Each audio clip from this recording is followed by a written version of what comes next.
We will be continuing on in the 18th book of Yisrayl this evening. And we're going to be starting chapter 36. Chapter 36 in the 18th book of Yisrayl. On page 387. And this sermon Pastor gave back on Samuel 23, 2018, or 12/1/2018 Roman date. And chapter 36 of the 18th book of Yisrayl is entitled, "The Body of Believers Must Come to Complete Unity by Passover." How fitting that we're drawing close to the great Passover here, 2020. About a year later. Now, Pastor starts off this sermon. He says, "Shalom, everyone. Wow, this is beautiful. Pictures are being taken, too. Joyful cheering and praise to Yahweh. Praise Yahweh. You can be seated. Yahweh's peace, or Yahweh, the peace of Yahweh be with each and every one of you." He says, "I looked out the windows and the parking lots were full." And then in verse 3, he says, "I've got a word for all you preachers." And he's speaking to the religions of the earth here who listen to or tune into the House of Yahweh teachings. He says, "The house of Yahweh is going up and you're going down. You really need to make your way to the house of Yahweh. There's still time. I know you don't have much training," he says in the scriptures. "You have a lot of training in other fields, but there's still time for you to come and learn the truth. The truth will set you free." Going on to verse 5, he says, "The world is getting more confused." You know, and Pastor's been alive a lot longer than me, and I'm pretty sure he's been alive a lot longer than most of us. Now, I know a couple brothers here that may have been born in the 30s, but he's been able to witness the confusion of mankind through his lifetime, you know, and how we've seen just the basic morals turn from, and how we've seen the confusion just increase steadily at a quick pace, you know, in just 85 short years. When you think of Yahweh's 6,000-year plan, you think of the last 85 years since 1934, you know, it's a short time period where we've seen a majority of these sins increased. You know, they're not new sins. You know, we read in Leviticus chapter 18, you know, we see what the Apostle Shaul wrote in Romans chapter 1. We could see a lot of the sin, especially the sexual immorality in the world today.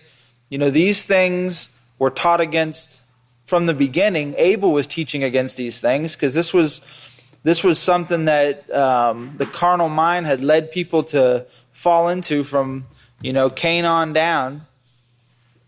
But in this last time period, in the last days, as Yeshua prophesied that the sins would increase, that these things would increase, and it would be spread out throughout the entire world. It would be worldwide. You know, and so when Pastor says the world is getting more confused all the time, you know, he is a great witness to that confusion, just from witnessing in his own eyes and his own life, the confusion that we've seen come upon mankind. You know, and I could think back to when I was young, you know, and how far away from morality mankind's come in a short couple of years there. So the world is getting more confused all the time. It's due to the Nimrod system. You know, and quickly for your notes, if you would write down Leviticus chapter 18, we see that this was warned against, where it showed all these things that were not to be done, that ought not be committed. And in verse 23, you know, where it says you shouldn't do these things, and then it says it is confusion and perversion. So we can see where the confusion came from. It came from breaking the instructions that Yahweh gave. You know, and the preachers today, as Pastor said in verse 3, that he knows that the preachers don't have much training in the scriptures. You know, the preachers have thrown away this wisdom. The brilliant minds of the earth have thrown away the wisdom of Yahweh, where they've taken the simple set of instructions Yahweh's 613 laws, a simple set of instructions that are clear and easy to understand, and they've taken those things and they've thrown them away and said, oh, well, you can't keep those laws. That's why Jesus did away with those things, because you wouldn't be able to keep those. And I like how Pastor used to always say when the preachers would tell him, well, you just can't keep Yahweh's law. So well, which one can't you keep? What is it that you're having a problem with? It's not that it can't be kept. It's that they're choosing not to keep it. They have a desire to sin and to feel as if their sin is not affecting them. But we see there in Leviticus 18 and 23 that these sins cause confusion. So this confusion that we see in the earth today, and the fact that the world is getting more confused all the time, it's due to this Nimrod system, Pastor says here in verse 5. It's due to the Nimrod system, and it's due to the, what was the Nimrod system? It was of the people and by the people and against Yahweh, right? Just as we see today with democracy and with every other form of government that's set up, whether it's dictatorships or whatever, every other form that's set up besides Yahweh's way of being ruled by His laws and by His righteous priest. So this Nimrod system is causing the world to be more confused all the time. It's a tyrannical system, and almost, minus a very few nations, and most of them people never really hear much about, but I would say a handful of nations, minus a handful of nations, the rest of the world has accepted the majority of this confusion, and it's widely promoted and practiced in their nations freely, and taught that it's the freedom of the people to do as they please with their own bodies, or do as they please in their own houses. Because what's this Nimrod system worried about? Well, we're gonna see here as we go on, where Pastor shows, their desire is to conquer and to gain land. They have no desire. There's no love for fellow man being taught in the religions today or in the earth today, because that's not their desire. Their desire is to gain wealth. It's not a desire to see people live a peaceful, joyful, abundant life. So this world is getting more confused all the time. It's due to the Nimrod system. I don't have much time, Pastor says, but I want to read you just some headlines. Okay, we'll go through some of these headlines here as time permits. United Nations says Eastern Jerusalem must be the capital of Palestine. He says, I'm not sure if this is being discussed with the G20, the group of 20 that President Trump walked out on in their meeting, and they tried to get him to come back. This shows the disgust he has for them, and they have for him. It goes both ways. This is the group of 20. These are the ones Malachi Martin said could say what nation stands and what nation falls. The group of 20. They're coming together not to discuss righteousness. Okay, so these leaders, when they gather for these G20 summits and such, it's not to discuss righteousness. It's not to discuss helping the citizens of their country solve the problems that they're facing, which the problems we see nation by nation and country by country, state by state, land by land, region by region are all the same. You see a lot of sickness, disease, and war spread across the earth. It's not just a problem that we see here in America or, that we see in some of these poorer countries. These are widespread problems that have reached out to all these nations, minus a few. There are a few nations that don't permit certain things to be done in their countries. They forcefully stop these things, which we know that's not Yahweh's way neither. They should be teaching. They should be teaching and showing the benefit that comes from keeping certain laws. But of course, they haven't been taught. They've also been led by these lying religions, these 4,198 other religions besides the Catholic Church that teach them to try to force their way on their people. But this group of 20, they're coming together not to discuss righteousness. They're coming together to learn how to get their cut. Divide the land for gain, as the scriptures say. All of these things are prophesied in your scriptures. And this is what the leaders of the nations are worried about. As we see with every war that ends, or begins, it's about gain and control. They don't care about the people. Those are considered to be, collateral damage that's acceptable. There's an acceptable form of a bunch of women, children, and men dying so that they can try to push their way on others. Another news article here in verse 7, Trump administration about to give $3.8 billion to Israel. And Pastor had a picture here of that stack of money that they're going to give. $3.8 billion. He says this is in spite, that's in spite of the fact that they're already under obligation to give them $38 billion over the next 10 years. This is in addition to the other piece of money of the $38 billion. Okay, so you can see they're paying money. It's not that nations agree with each other because they have the same kinds of beliefs, ideas, or understanding of things, or the same kind of morals. These nations are bound together by money, by contracts, by agreements on wealth or military might and power.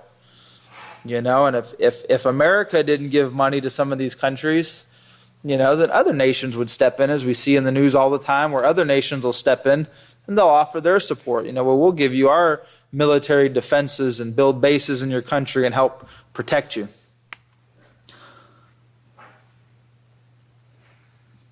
And then in verse 8, the Pope voiced his opinion. Pope urges generosity, meaning give us your money.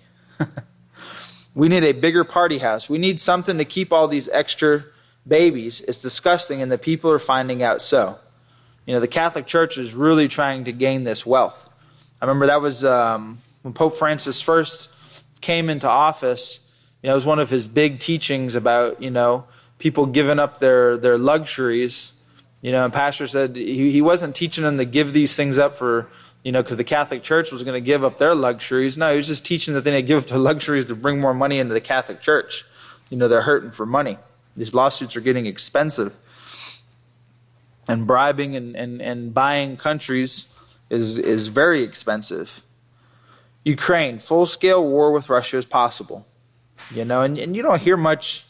That's the funny thing about the news today. If you pick up a newspaper or you go to some of the major news websites and you read, you don't even hear a lot about Ukraine or Crimea or these types of problems. You don't even hear much about the Palestinians and the Israelis and their conflicts.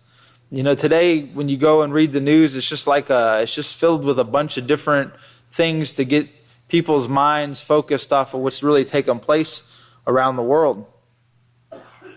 You have to dig real deep. The news that's put together here at the Great House of Yahweh, we're blessed where they're able to go through all these different sources and pick out the pieces that are pertinent and important to understanding the things backing up prophecy. Because a lot of the news has just become a money-making industry for the television networks. I remember once either reading or watching, something where they said, I think it was before the 60s, the news was a losing, it was a write-off for media companies. It was a losing entity. Having the news and news shows was a losing enterprise. They lost money and they could write it off on their taxes, so they didn't have to pay so much taxes because they lost so much money by putting out the news. And then they started having certain shows. I believe 60 Minutes was one of the first shows they talked about where it actually started making money. Or it became popular enough where they were able to sell enough advertising to where it made money for the television companies. Well, nowadays, some of the most money-making industries, is in the news. This is where they advertise all their pharmaceuticals and things to try to make people feel better, that are in great pain and distress, and they're looking to the news to try to find answers. And they're always promoting, pharmaceuticals and war and this same Nimrod system that Cain was promoting. He didn't have all this technology to do it, but this is what we see in the news today and what you can read about. Another article, alleged Syrian chemical attack. And Germany and China seek to diffuse Kerch Strait tensions. Germany and China. As Austria worries over impact on Ukrainian vote. You can see how some of these nations that we're dealing with today, China, Germany, Russia, India, Brazil, some of these nations that are forming alliances, and trying to get away from the petrodollar. These ain't little tiny nations like we used to deal with, with Iraq and Libya and Syria and some of these small countries. Some of these bigger nations that have not the same amount of weapons that we have, but they have the same amount of mass destruction capability that we have in America. Because America is a superpower, and as prophecy shows, it will remain strong until the end. But remember, a lot of these other countries, they're in competition to be equal too. They don't want to be told what to do. And remember what pastors always said about force. Force only works as long as you're stronger than the other guy. And these countries are building alliances so that they have some kind of feeling. It gives them some comfort and feeling that they can do what they want to do, and they can protect themselves against what they consider to be a bully or someone who's stronger than them. If you go over here to verse 17, so we see what the world is wrapped up in here in these news articles with the war and the different bribes and things going forth, and the seek for gain and for money, as Pastor said, the seek for their cut of the chunk of change that's passed around. But in verse 17, here's we the house of Yahweh. This is what the house of Yahweh is doing. We're the only ones who are getting ready for peace. No one is getting ready for peace out there. They're all getting ready for war. Okay, the house of Yahweh is the only organization on the face of the earth preparing for peace, preparing to rule and to teach peace. If you write down in your notes Zechariah chapter 6, this is a familiar scripture, but in Zechariah chapter 6 and verse 12 and 13 it says, "Behold the man whose name is the branch, for he will branch up from his place, and he will build the house of Yahweh. Yes, he will build the house of Yahweh. He will bear glory and will sit and rule on his throne, and he will be a priest upon his throne, and the counsel of peace will be between them both." This counsel of peace that will rest between Pastor and Yeshua Messiah, is what we, the house of Yahweh, are getting ready for. To be able to lead and guide the land, the nations, the countries in a peaceful solution, how to work out their problems, how to be able to live a peaceful, joyful, and abundant life. And this is only the house of Yahweh that is doing this. The whole world, they're getting ready for war, and we're preparing for peace. I don't know if you remember, Pastor says in verse 18, when Google first started putting us on their network, but there were hardly any religious groups on there at that time. Well, they got to looking at the house of Yahweh, and they said, we've got to get on Google. That'll raise our attendance. Now all you see are religious groups on Google for this week. We're up at the top of the searches. We're going higher than that. This mountain is not going to stop growing. You still have time. You still have time to get in. And I remember one of the prophecy films once they put on there about how the House of Yahweh's website has been up longer than the Catholic Church's website. It was one of the first religious organizations to actually have a website, to be using the internet, this World Wide Web, to spread Yahweh's message of peace. And then these other religions started falling after. If you go over here to page 389,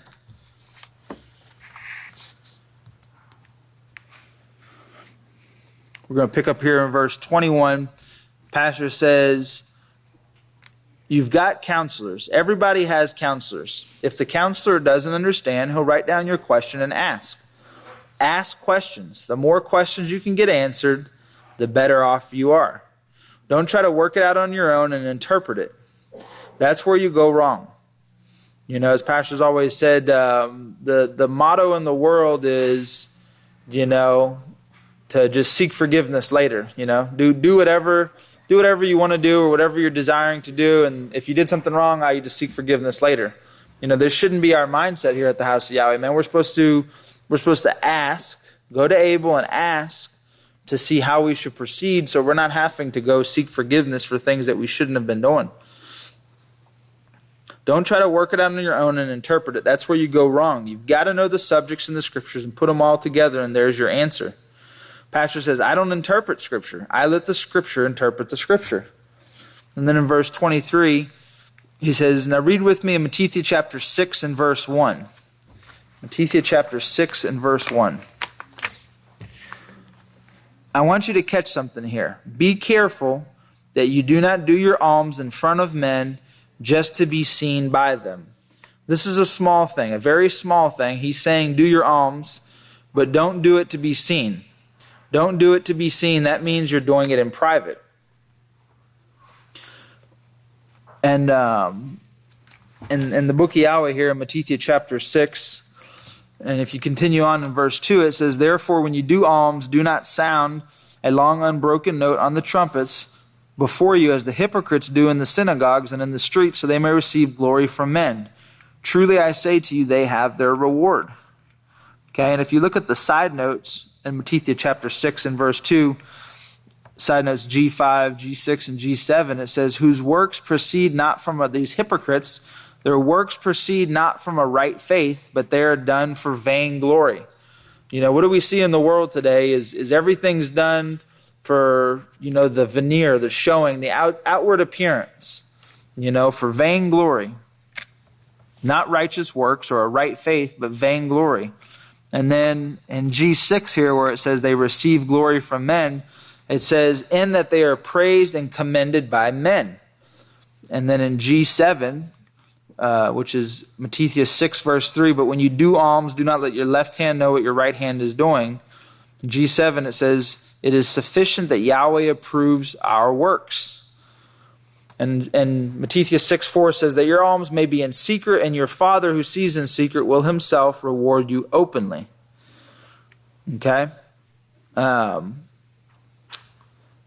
You know, so we have to make sure, as Pastor, if we continue on here in verse 24 of the 18th book of Yisrayl, chapter 36, on page 389, he says, we don't sound trumpets like they did in the temple. After the Catholic Church took over the temple, they would sound trumpets when a certain rich man came in to do his alms, that is, giving his tithes, dropping it in the coffer.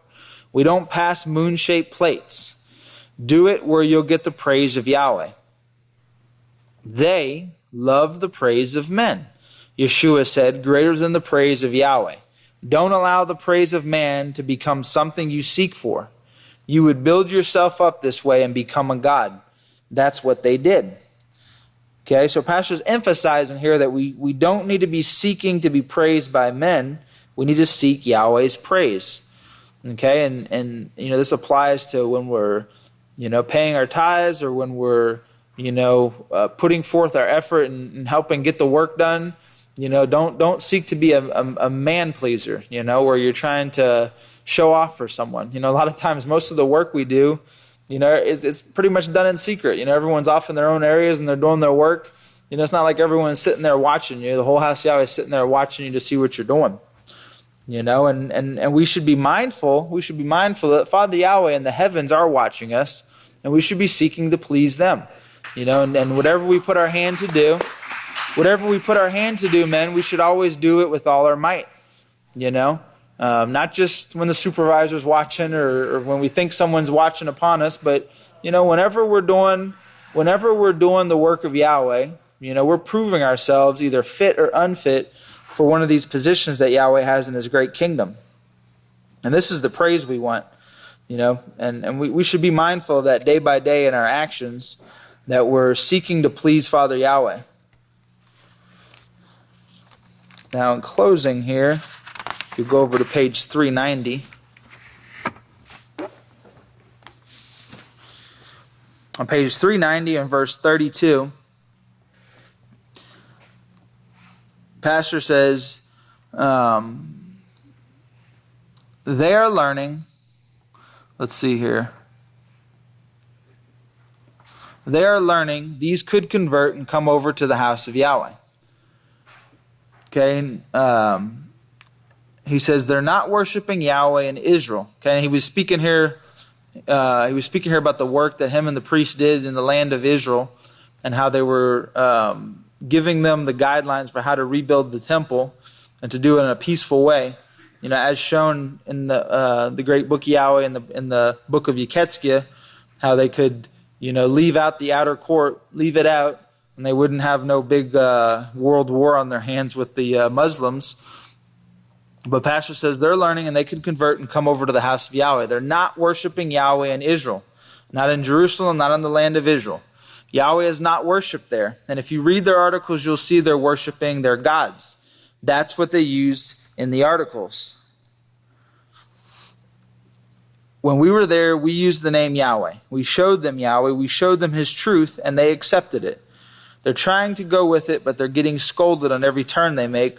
Whether they can stand up against it or not depends on what they set their minds to do. Okay, so what's considered to be the Holy Land, the land of Israel, Yahweh is not being worshipped in the land of Israel. Okay, they want to build a temple rather than the house of Yahweh there. And they're not seeking to have the house of Yahweh built and established and brought forth to teach the nations. No, they're seeking to build a temple, where they can do just like they did when the Catholic Church took over the temple we read earlier, where they were sounding trumpets when people were paying their offerings and their tithes, when the great rich men came in, making a big show and a big parade of these things. This is what they're seeking to do, to have the ability to make more money. To make more money and to gain more control with vanity, with things that look great, but they have no quality or meaning. And I know sometimes if you read about some of the things that the Catholic Church has in Rome, some of their buildings and their big churches and stuff. I mean, these buildings are huge money makers. Thousands and thousands of people go through these places every single day, tourists, and they have all these tourist trinkets that they sell to bring in this money. And this tourism is a big money. I remember Pastor brought out years ago about how, one of the desires of the Pope to make Jerusalem an international city was so that they wouldn't have to keep paying taxes on their churches, because at the time they were paying taxes to the land of Israel. And they wanted to have a tax-free ability to bring in this revenue, And this is what it's about. It's about building this empire, and spreading their control. It's not about bringing forth righteousness, and they're not worshiping Yahweh. The only place you find Yahweh worshipped at this time is right here at the great house of Yahweh, led by Yahweh's last day's witness, Yisrayl Hawkins. Man, I'm all out of time. If you all please stand. Yahweh bless your Sabbath day. At this time, I have the great privilege and honor to turn it over to one of Yahweh's great priests, the great Kohan, Levi Hawkins. Shabbat Shalom, everyone. Please be seated. I'm going to pick up exactly where the great Kohan Matitha left off, starting on page 391. And again, the title of the sermon is "The Body of Believers Must Come to Complete Unity by Passover." And this is chapter 36. We are in the 18th book of Israel. So let's continue in verse 36, that is, because the great priest was talking about the Catholic Church and the riches that they have. And Pastor says, the Pope make the meager statement about generosity. What a joke. They're sitting on tons and tons of money. They take more money from the United States than Israel or any other country. They're sitting on tons and tons of money. That's how they got powerful. The group of 20 are not seeking after righteousness. They're seeking after power with money. And of course, he's talking about the G20 earlier on in the sermon. And you see how these nations get together for the purpose of how they could gain more money. In verse 37, Pastor says, you can't serve two masters. These are Yeshua's words. And these are what the preachers should be preaching. You choose these people because they are rich. You don't choose them because they are righteous. They got into office because of bloodline. That was where Samuel and Eli both made their mistakes. And then Pastor says, I'm not going to make that mistake. And this is something that we know in the house of Yahweh today, that it's righteousness that Yahweh is looking for. It's not about bloodline. It's not about riches. It's not about money, but it's about righteousness. Verse 38, my seed and my offspring, Yahweh says, his words will never depart from their mouths. Everybody sitting in this room belongs to me. We all belong under Yeshua's headship, and we all belong to Yahweh, every one of us. So we all do belong to Yahweh. And then he says, you will not get advanced because you want to lust for money. The only advancement in the house of Yahweh comes through righteousness and righteous behavior. Put your mind on the goal, work for it, push for it, teach it, let Yahweh pick you up. Righteousness and righteous behavior. Well, this reminded me of a couple of scriptures when I was initially getting ready for this. And the first one is in 2 Kepha chapter 3, verse 11. So I'm going to quickly turn there. You can, if you have your book of Yahweh, you can make a note of it if you like. But in 2 Kepha chapter 3, verse 11, see if I could quickly find it here. And I could show part of it on the overhead also. But 2 Kepha chapter 3, verse 11, it says, but since all these things will then be dissolved, what manner of persons ought you to be in holy conduct and righteousness? So the book of Yahweh has holy conduct. And in the King James Version, on this same scripture, you have the word, and if everyone could see it, you have the word conversation, which is highlighted right here, and it's word number 391. And if you look at, well, it's 391, and 391 here, it means behavior, which is from 390. And that's behavior in Strong's Greek Dictionary. And in Thayer's, it means manner of life, conduct, behavior, and deportment. You know, so it's talking about how we conduct ourselves in the house of Yahweh, how we behave ourselves in the house of Yahweh. Remember the thought that Pastor is saying that we will not get advancement because we want to lust for money.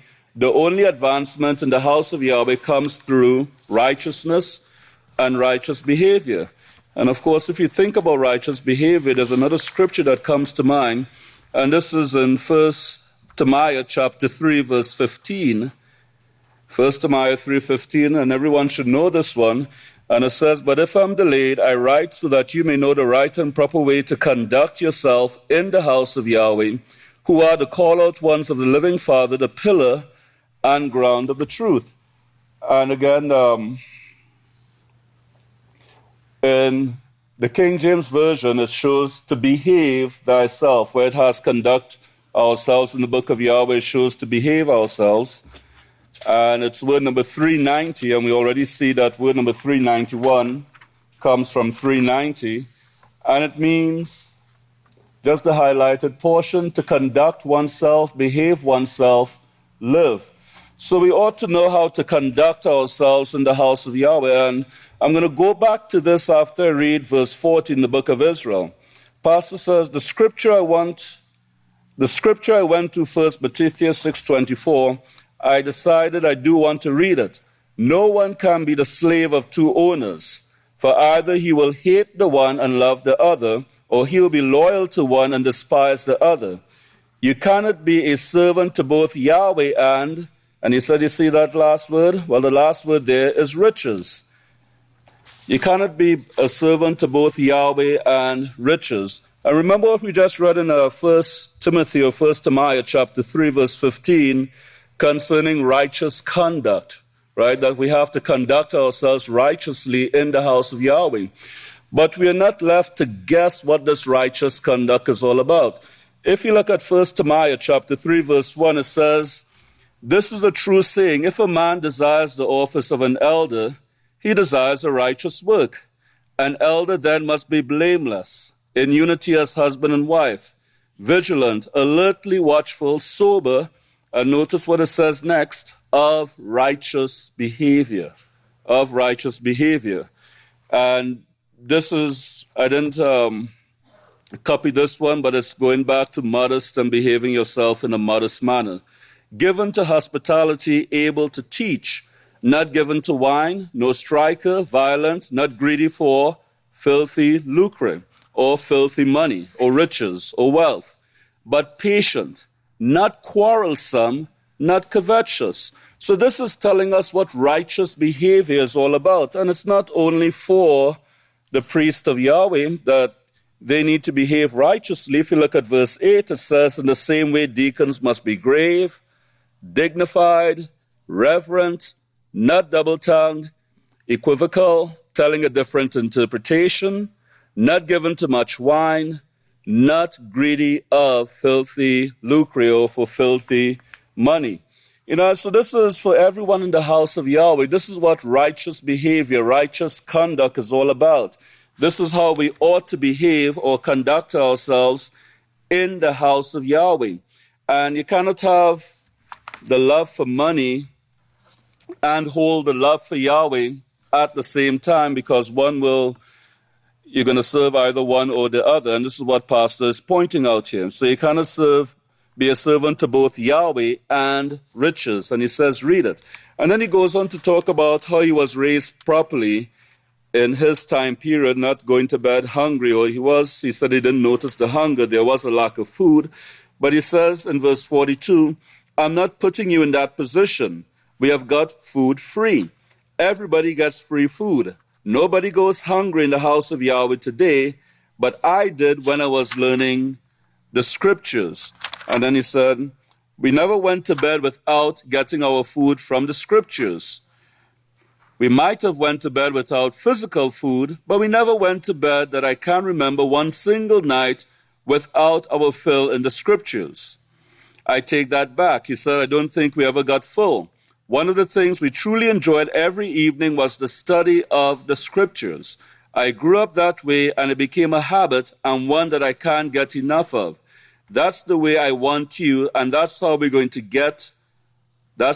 going to get your advancement. So it's this study of the scriptures. It's this learning righteous behavior, but not just learning it, but putting it into practice. You could go over 1 Timothy chapter 3, the whole chapter, because it goes into different aspects of conduct, of behavior. And it doesn't leave us to guess on what this righteous behavior is all about. Pastor says, in my Father's house, there are many mansions. And he's quoting Yachanan chapter 14, verse 2. If it were not so, I would not tell you this. Those are Yeshua's words. He's our high priest. A mansion today would probably look like a pup tent compared to yours in the kingdom. Pay attention to the way Yahweh is gushing over you right now. He is. He is absolutely gushing over everyone here in the house of Yahweh. I see it all through the scriptures, every single one. So he's talking about how Yahweh looks at us and the things that Yahweh wants to give us. He said the body can't say to the toe, the toenail, or what's under the toenail, you have no need of you. He says, if I can take a minute, I will explain about the physical body and the body of believers. Now, he has been talking about this throughout the sermon, about the body of believers, about the eye, and different things that he has mentioned. And he wants to draw an analogy to show the importance of every member of the house of Yahweh, because at times, I know as individuals in the house of Yahweh, we might feel that we're not particularly important, or what we do in the house of Yahweh is not particularly important, but every part of the body has a role. That is the physical body. And he's showing that every member of the house of Yahweh do have a role and have a part. Whether you think of your job as being important or not, you still have a part and you still have a role. And it's a very complicated kingdom that Yahweh is putting together, that each one of us have an opportunity to be a part of and make up that kingdom. So he says, I will explain about the physical body and the body of believers. They're compared together. It's a great body that Yahweh is putting together, and everyone has an opportunity. Everyone has the same opportunity. I wouldn't give anyone more opportunity than I would anyone else. It has to come from Yahweh because we cast lots. We think we might know, but sometimes we don't. The microorganisms. Let me read you just one thing. It's something that was shown in the news, or possibly it was in the gematria that the great Kohans were bringing out. Your body is wonderfully made. That's what Psalm 139 verse 14 says. It's wonderfully made. This article shows you just a bit of it, and it's concerning the liver. And Pastor starts reading the article. Your liver is the hardest working organ in your body. Just your liver inside your body is the hardest working organ in your body. And he says, well, not really. He's wrong on that. The liver has to have support from almost every other organ in your body in order for it to work properly. So what you'll find as Pastor goes through this is that no particular part of your body could work independently of any other part of your body. Your body needs everything in order to work properly. And it's the same thing about the house of Yahweh, the body of believers. The house of Yahweh needs every single individual that is involved in order for it to work properly. And that's what he's trying to get across. He says, let me read what this scientist says. This is verse 46. Your liver is the hardest working organ in your body. And he says that's not the case. It needs the help of every other part of your body. Every day it has to perform over 500 essential functions. There are over 500, but I'm just going to read 5 of them to you. These include producing more than 13,000 crucial chemicals. And he said, no, that is not chemicals, but it's substances. Look at verse 47. Regulating over 50,000 vital enzymes. That's true. There is no falsehood in what it's producing. Let me go back. 13,000 crucial. Crucial to what? For your hair to grow, your eyes to see, and your ears to hear. These are the jobs your liver is doing. It's not doing it on its own. It has to have help from the whole body.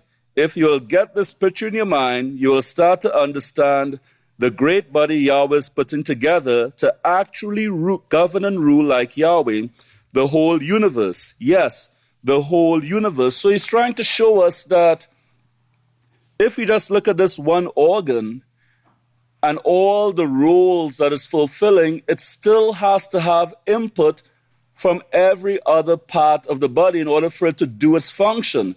And it's the same for us in the house of Yahweh today. In order for us to perform the many jobs that we have to do in the house of Yahweh, you need the input of every other member of the house of Yahweh doing their specific parts.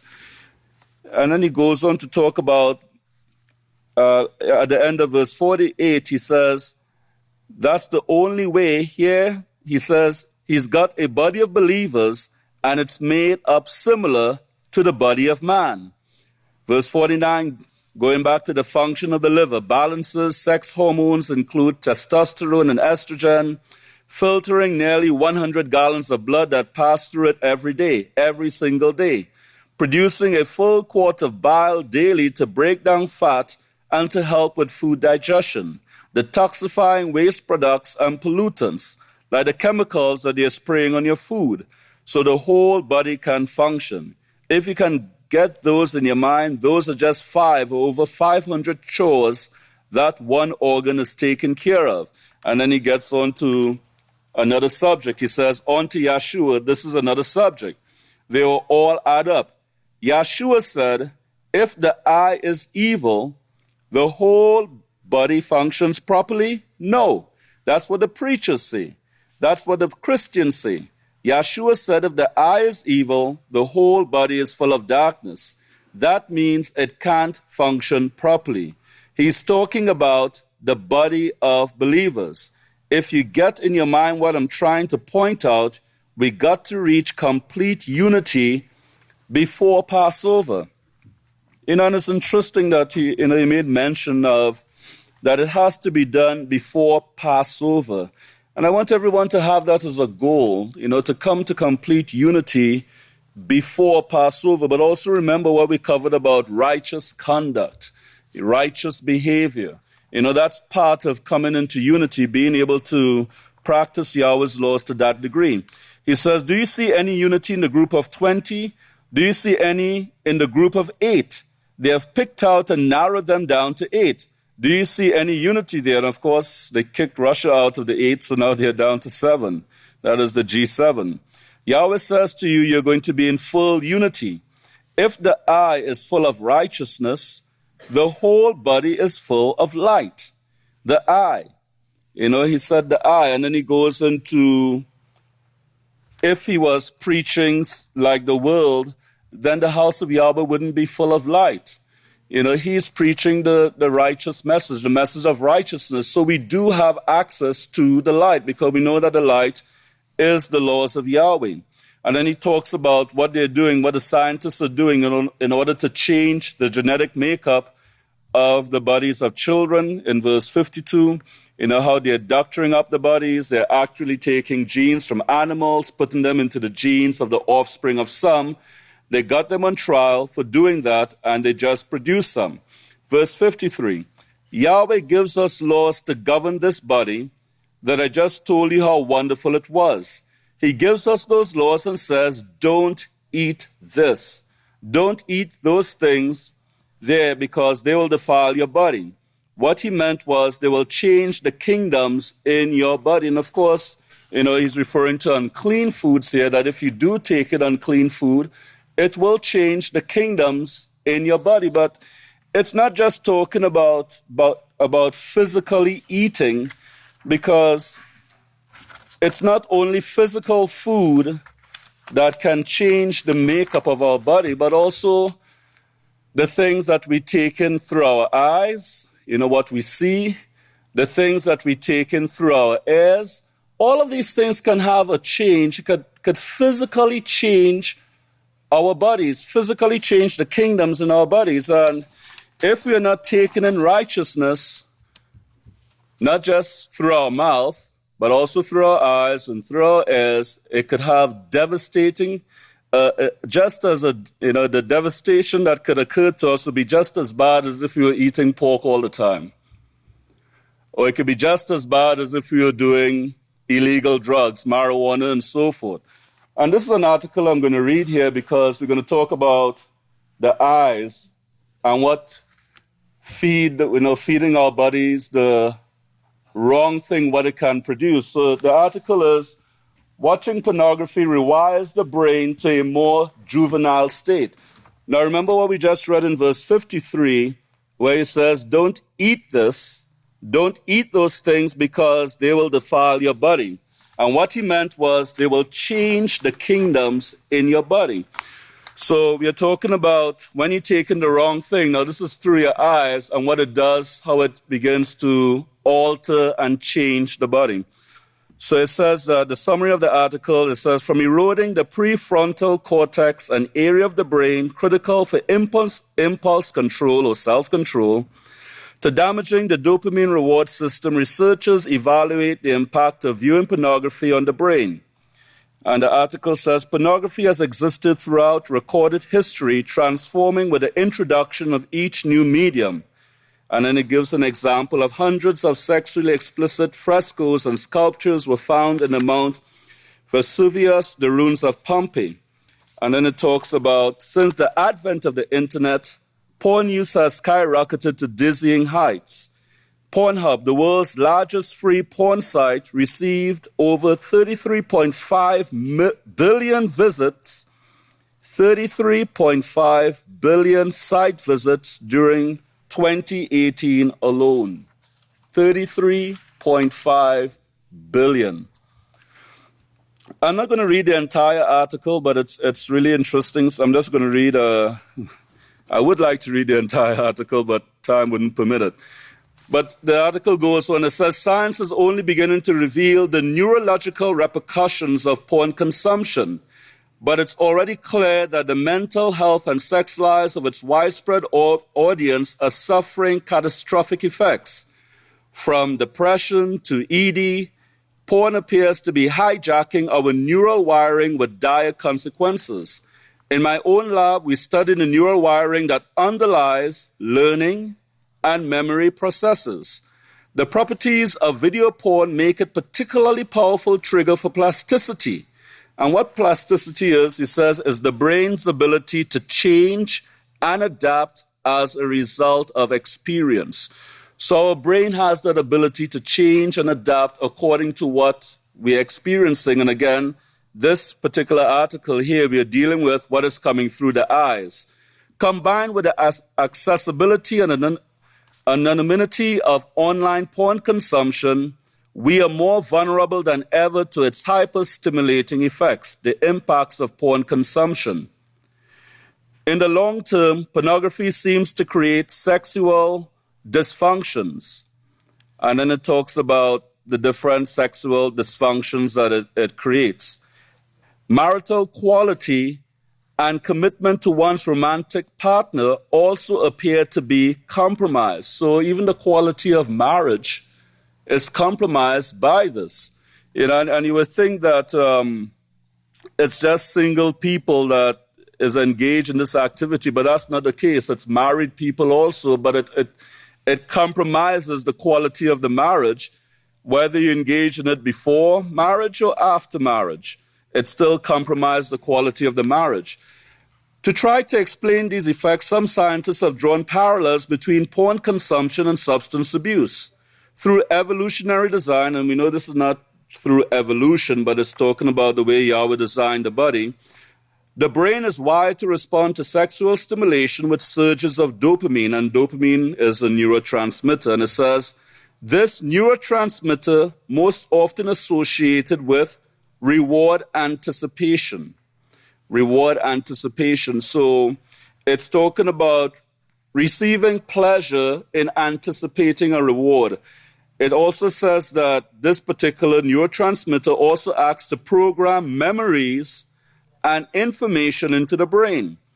This adaptation means that when the body requires something like food or sex, the brain remembers where to return to experience the same pleasure. Instead of turning to a romantic partner for sexual gratification or fulfillment, habituated porn users instinctively reach for their phones and laptops when desire comes calling. Now, this word habituated means to frequent, or it means to accustom a person in mind as to a particular situation. So it's just talking about those who do it in a habitual manner. So they instinctively reach for their phones and laptops when desire comes calling. Furthermore, unnaturally strong explosions of reward and pleasure evoke unnaturally strong degrees of habituation in the brain. And then it says, further on in the article, it says, pornography satisfies every one of the prerequisites for neuroplastic change. So basically what this article is showing is that the more a person engages in this, it changes the brain. It actually changes the brain. And this is going back to what Pastor was saying here, that when we eat things that Yahweh says not to eat, they defile the body. And when he says, what he meant was they will change the kingdoms in your body. Getting back to the article, beyond dysfunction, the desensitization of our reward circuitry sets the stage for sexual dysfunctions to develop, but the repercussions don't end there. Studies show changes in the transmission of dopamine can facilitate depression and anxiety. In agreement with this observation, porn consumers report greater depressive symptoms, lower quality of life, and poorer mental health compared to those who don't watch porn. The other compelling finding in this study is that compulsive porn consumers find themselves wanting and needing more porn even though they don't necessarily like it. This disconnect between wanting and liking is a hallmark feature of reward circuitry dysregulation. In other words, it's not working properly. The circuit is broken down. So now there's a disconnect in that what you're seeking after is not even given pleasure, but you can't help but seek after it still. So it goes on to show that following a similar line of inquiry, researchers at the Max Planck Institute in Berlin, Germany, found that higher porn use correlated with less brain activation in response to conventional pornographic imagery. And then it goes on to show that as a person gets used to that, then they start gravitating to more extreme and violent forms of pornography. And then it talks about the perpetuation of sexual violence online is particularly troubling. And it says some scientists attribute this relationship to mirror neurons. Now, what I want everyone to get out of this is what they're actually saying here. It says these brain cells are aptly named because They fire when the individual performs an action, but also while observing the same action performed by someone else. So that part of the brain, if you do the action, it fires. If you watch someone doing it, it also responds, even though you are not actually doing it yourself. The regions of the brain that are active when someone is viewing porn are the same regions of the brain that are active while the person is actually having sex. And that's why Yeshua said that if someone looks upon a woman with lust in their heart, they have already committed adultery. That's why that's the basis of the law. You're already guilty of that particular sin. Marco Lacoboni, a professor of psychiatry at the University of California, Los Angeles, speculates that these systems have the potential to spread violent behavior.